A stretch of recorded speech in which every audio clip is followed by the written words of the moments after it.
Hi folks, today is Saturday the 24th of October 2020. Welcome to Economic Observations. I am your host, Chris, and I'm going to talk to you today about the continued unemployment, people spending money they don't have, pending evictions, and the potential market crash as I see it. Okay, so let's get started. Another 787,000 unemployed on Thursday, as you probably heard, plus another 509,000, I think, on the pandemic unemployment assistance. So we are talking 1.2 million. The news media says, this is great. It's down from, the highs. It's under 800,000. But folks, this is still not good. The numbers are unprecedented. The jobs are not coming back. I was out and about today.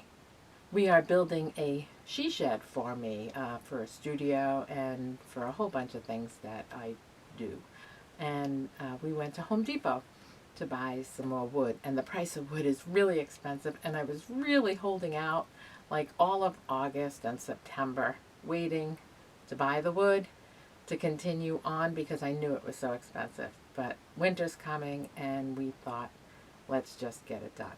But while we were at Home Depot, it was packed and people were buying with money they don't have. I understand that there is a supply problem with housing and people wanting to move into the suburbs, and that is bringing the prices way, way high.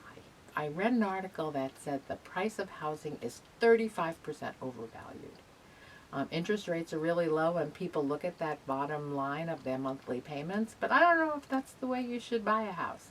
I think you should look at the price, because if the prices come tumbling down, you're still on the hook for the amount of money that they're predicting with all these moratoriums. That with other kind of housing, we're going to talk about rentals now, and the moratoriums are all expiring over the whole country. The CDC has a moratorium in place that's good until the end of the year, but I think like all these people in Texas, all these landlords and developers are suing the CDC for the moratorium that they put in place. It's a vicious cycle, and I understand some landlords are hurting too. But they expect 15 million evictions to start happening in 2021. 15 million potential evictions. That is 40 million people approximately, because for every eviction, it's not one person.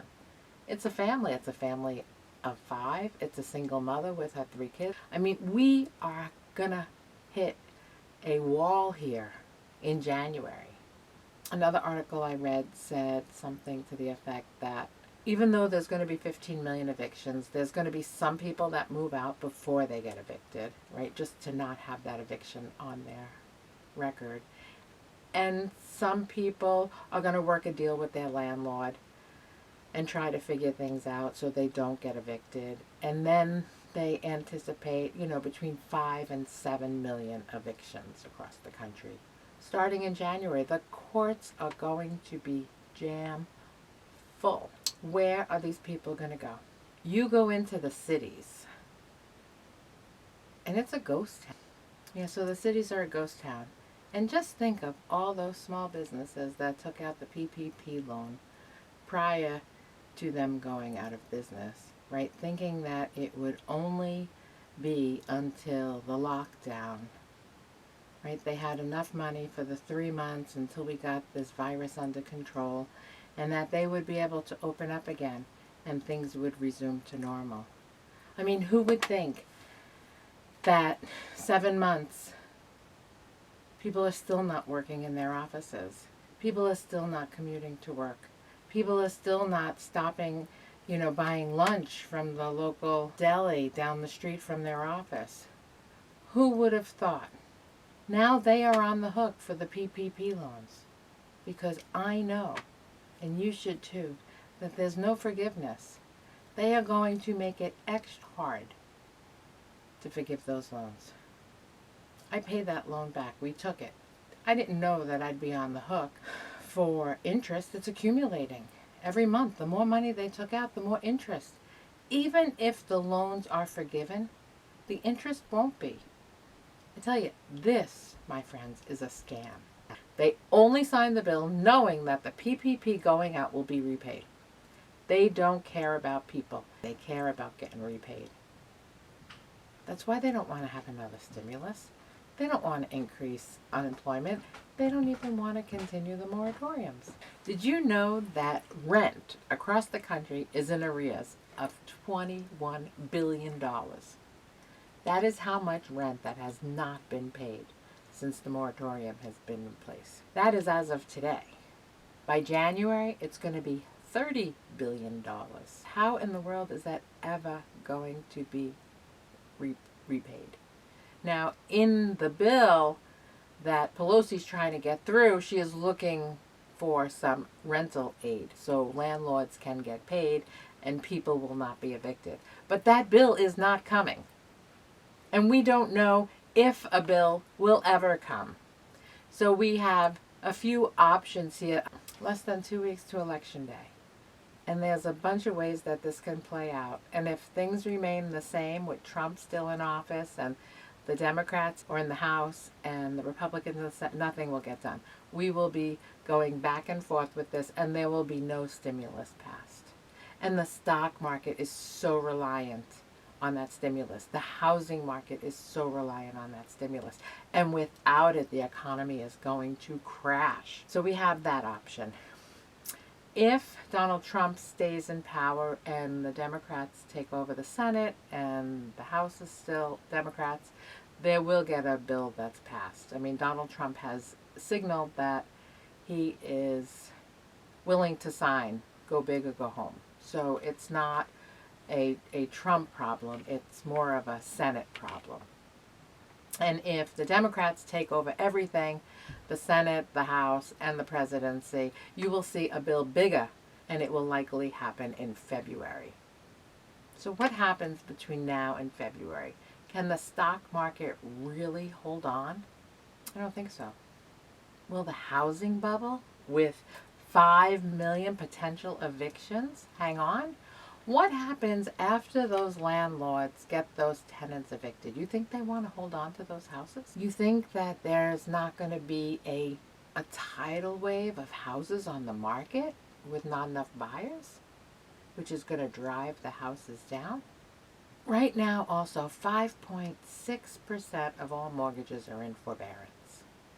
And I guess when you originally put your mortgage in forbearance, it was good for 6 months. And you had to reapply to put it in forbearance for another 6 months. And then you can push it off and pay it at the back end of your mortgage and with no real consequences. But what happens when the jobs aren't coming back? Have you been around any large cities? Have you gone into any tourist areas? Have you rode on any public transportation? Parking lots where people, park their cars for buses. Those people are hurting. They're not earning the income. It is the trickle-down effect. The MTA or the MBTA or whatever it's called in your city, they're bleeding money. It's not sustainable. When things do resume, the buses and trains aren't going to be running. The parking lots are not going to be there. It has a trickle-down effect. For every one person that loses their job, 2 or 3 others hurt. And you say, yeah, the airlines are down, but what about the parking and the attendants and the taxis and the, Forex exchange or the restaurant that's in the airport? I mean, they're all trickle down.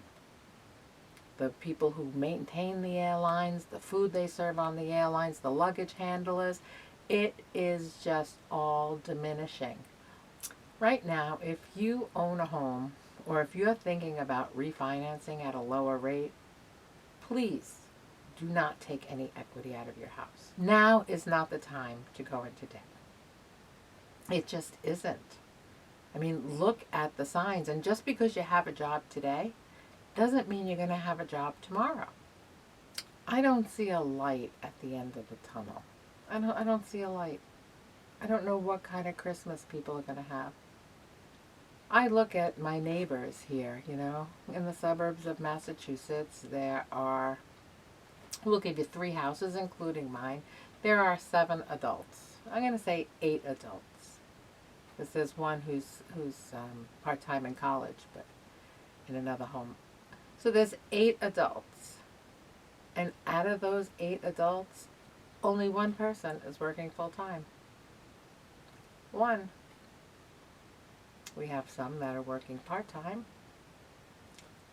but one person is working full-time and 2 are working part-time. That is the reality of America. We don't know what's going on in every household. But I do know some of my neighbors did this to their house. People are having a tough time, and just because you don't see it doesn't mean it's real. And just because it might not be happening to you doesn't mean it's real. The people on the top are still drinking the martinis, and the people on the bottom are getting crushed in an avalanche of debt. Have a great weekend. I will talk to you soon. Stay well. I'm grateful for you. Please subscribe and like this video. Give it a big thumbs up. I'm trying to double my subscribers from September 30th to October 30th. I have a lot of catching up to do. We need 40 more subscribers. All right, thanks guys. I look forward to reading your comments.